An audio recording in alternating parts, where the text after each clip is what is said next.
Eu já vi muita gente passando vergonha nessa vida, mas o que Janja passou dessa vez é tão grande que até merecia a criação de um novo termo na língua portuguesa que ficasse à altura dessa situação.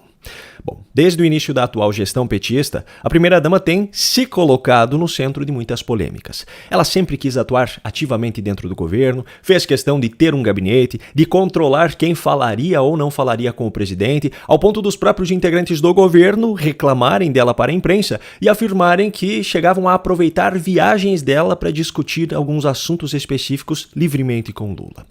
Janja também ficou conhecida por extravagâncias, por sustentar um estilo de vida incoerente com o seu discurso de esquerdista. E pior, muitas dessas regalias bancadas com dinheiro público.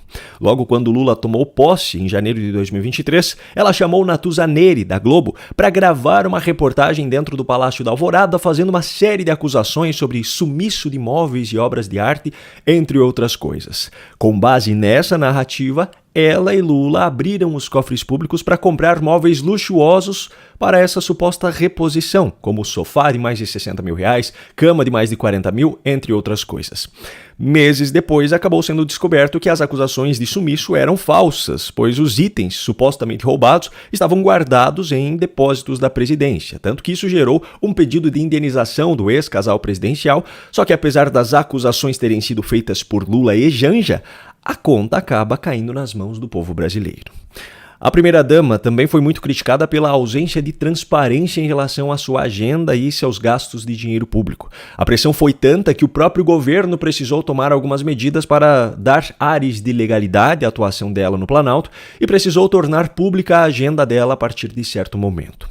Pois bem, em meio a esse contexto, Janja deu uma entrevista exclusiva nessa última segunda-feira, dia 15, a Daniela Lima e Fernando Canzian no canal UOL, em parceria com a Folha de São Paulo. Nessa entrevista, que durou pouco mais de uma hora, ela fez algumas afirmações muito controversas, que acabaram gerando grande repercussão até mesmo na militância de esquerda, como a de que ela teria sido a primeira-dama no Brasil que trabalha, e também a de que as críticas a ela pelos seus gastos são apenas misoginia. Eu não sei se um cargo, mas eu acho que estabelecer. A gente fez uma normativa há 2 anos, se não me falha a memória, regulamentou algumas questões internas com relação a isso para ficar muito mais transparente, sim, entendeu? Porque é aquilo que você falou no começo, a sociedade brasileira nunca teve uma primeira-dama que trabalhasse, efetivamente. Que trabalhasse, eu vou todo dia, quase todo dia eu vou para o Planalto, faço reunião, faço agenda, viajo a trabalho. As pessoas, a sociedade brasileira de modo geral, e a imprensa também não estava acostumada com isso. Eu recebi muita crítica por parte da imprensa. Além das minhas agendas serem públicas, quando eu viajo, eu vou me hospedar em tal embaixada, eu procuro me hospedar nas embaixadas, primeiro por uma questão de segurança, é mais tranquilo também, o trânsito, toda a logística é mais tranquila. E assim, eu viajo de executiva também por uma questão de segurança. Não viajo na econômica porque tem alguns regramentos que eu tenho que seguir. Eu já fui muito atacada. E essa questão que você falou da gastadeira é exemplo da misoginia pura que hoje, surfa nas redes sociais. Bom, eu até poderia argumentar aqui sobre o quanto essa história de misoginia passou a ser usada por pessoas como ela para acusar qualquer um que a critique por qualquer motivo que seja, também sobre o quanto isso está se tornando perigoso no Brasil por conta da lei da misoginia que está tramitando no Congresso e também sobre a absoluta falta de sentido de dizer que só ela que trabalhou enquanto primeira-dama. Só que dessa vez eu não preciso. Dessa vez Janja passou uma vergonha colossal dentro da própria militância de esquerda. A entrevista foi ao ar na segunda. Na terça, ou seja, ontem, o próprio canal UOL, que já é hoje dominado pela esquerda de maneira geral, repercutiu sobre essas afirmações polêmicas. Eu separei aqui um trecho da fala de uma das mais conhecidas jornalistas de esquerda desse país, Mônica Bergamo. E quando eu digo de esquerda, é de esquerda mesmo. De esquerda ao ponto de ter artigo publicado no site da Organização Comunista Internacionalista. De esquerda ao ponto de ter sido chamada por Lula de minha jornalista quando o entrevistou no período em que ele estava preso em Curitiba. Sim, Lula naquela época dava até entrevistas à imprensa enquanto estava preso. Enfim, veja o que ela disse. Eu acho que a Janja, ela tem uma postura que é muito assim, a mulher que está inventando, reinventando o primeiro-damismo no Brasil. Isso não existe, o Fabiola. E todas as críticas que são feitas à Janja, ela sempre coloca, eu sofro preconceito, isso é misoginia, os brasileiros é que não estão acostumados. Não, eu acompanhei todas as primeiras damas. Eu acho que a primeira dama que mais sofreu crítica foi a mulher do Michel Temer, sabe, a Marcela. Ela, é verdade, porque ela, eu acho que inclusive a Janja destila um pouco desse preconceito, quando ela coloca assim, eu sou a primeira dama que trabalha, e as outras não. Bom, se a pessoa quer ser recatada, quer ser do lar, e não quer participar da vida política, qual é o problema? É uma opção que ela está fazendo. A Marisa sofreu todo tipo de crítica e ataques, Fabiola.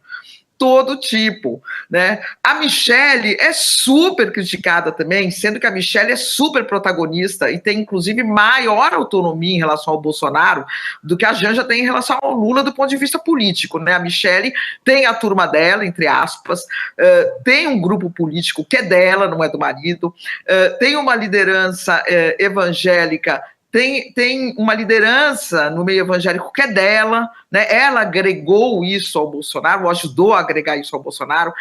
Então, assim, todas elas sofreram uma série de críticas, e eu acho que cada uma é uma. Você falar, não, só eu trabalho, a primeira dama que trabalhou, eu achei uma declaração até meio espantosa pela ingenuidade. E essa não foi a única militante que desceu a lenha na primeira-dama. Só que antes de mostrar o restante, eu tenho um recado importante para você.